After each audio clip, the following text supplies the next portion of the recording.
Picture this: a world left shattered by a brutal nuclear war between two major powers.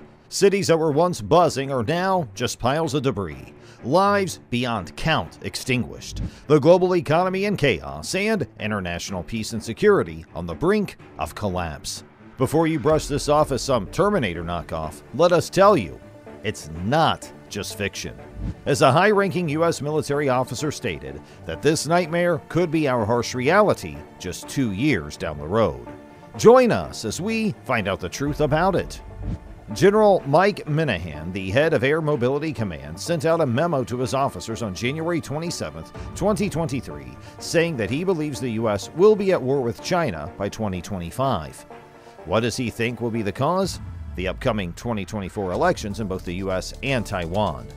According to General Minahan, these elections will distract Washington and Taipei, allowing China to move on to Taiwan. According to him, these elections will create vulnerability for both Washington and Taipei, and Xi will seize the opportunity to forcefully reunite Taiwan with the mainland China. Interestingly, General Minahan is not the only one who has raised concerns about a potential war with China in the near future. U.S. Defense Secretary Lloyd Austin delivered a powerful speech on June 3, 2023, clarifying that the pressure on China won't be letting up anytime soon. He didn't hold back, criticizing China's risky intercepts of American and Allied aircraft in international airspace. On top of that, he emphasized the United States' unwavering support for Taiwan and urged China to engage more meaningfully on critical strategic issues. But here's the real juicy part. General Li Shangfu, the Chinese defense minister, apparently snubbed Mr. Austin by declining to meet with him. With Chinese aggression against Taiwan at an all-time high, and the U.S.'s adamant stance on its support for Taiwan, it's pretty safe to say tensions are running high in the region. The U.S. and China have a complex and long-standing history dating back to the 19th century. It's been a major roller coaster ride. This relationship has fluctuated based on the ever-changing world dynamics. The U.S. and China have been friends in the past, but then they became rivals, and now it's safe to say they're straight-up enemies. Both countries have a lot at stake in the Indo-Pacific region, which is a real hotspot with tons of people, economic potential, and those pesky flashpoints, like North Korea's nuclear program, Iran's nuclear deal, and Afghanistan's stability, just to name a few. And then there's the South China Sea.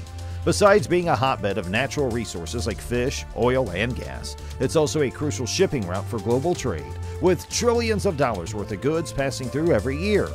Now, the U.S. doesn't claim any part of that sea as its own, but they insist on its right to freely navigate and fly over it based on international law.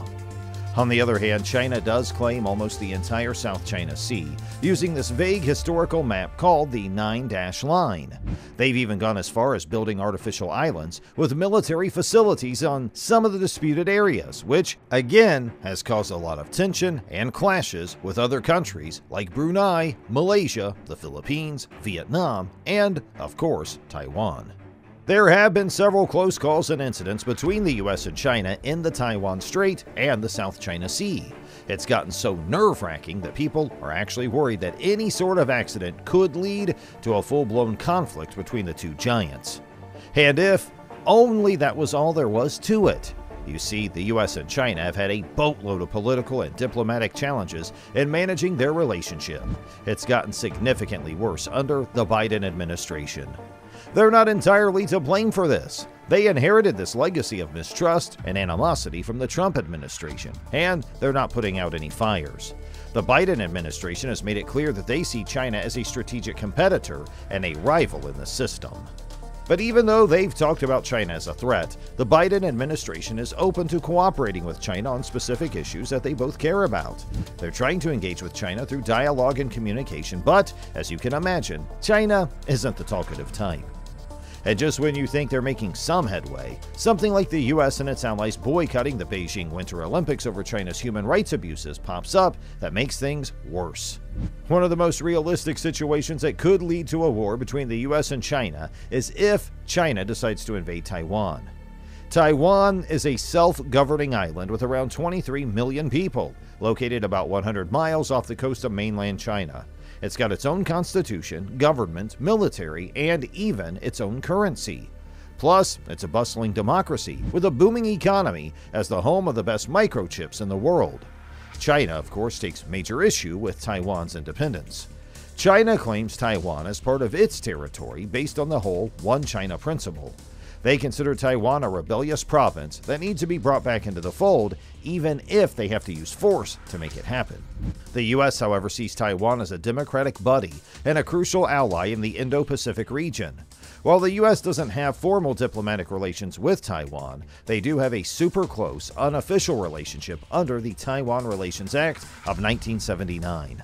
This act means that the U.S. must provide Taiwan with defensive weapons, while keeping things vague about whether they'd jump in with military force if China decided to attack Taiwan. Recently, China has seriously stepped up its game in terms of military capabilities and readiness. They've beefed up their missile arsenal, Air Force, Navy, and cyber warfare capabilities, which pose a real threat to Taiwan's defenses and even U.S. intervention. Of course, the U.S. military is never far behind, as they've got a stronger naval presence, air power, missile defense systems, and better intelligence sharing. The U.S. has deployed 2 aircraft carrier strike groups in the Indo-Pacific region, which means they can carry out operations in the Taiwan Strait and the South China Sea. As you can probably deduce, tensions are at an all-time high between the superpowers as they circle around the issue of Taiwan. When the superpowers cough, the entire world catches the flu. Let's face it, a war between these two giants would be a total disaster for everyone involved. It would be a bloody, expensive mess, and there would be no winners, only losers. This is all without accounting for the devastating impact it would have on the global economy, trade, environment, health, and security. Other countries and regions would also be caught in the crossfire. Now, it is possible to avoid it if both sides take a realistic and positive approach to their relationship. Despite the tensions, they do share common interests when it comes to the region. Of course, they have their fair share of differences and disputes, but those can be sorted out through good old-fashioned dialogue and diplomacy. Recognizing and respecting each side's limits and constraints is also essential. Now, let's talk about how to dodge this potential war. One way is by effectively managing their strategic competition.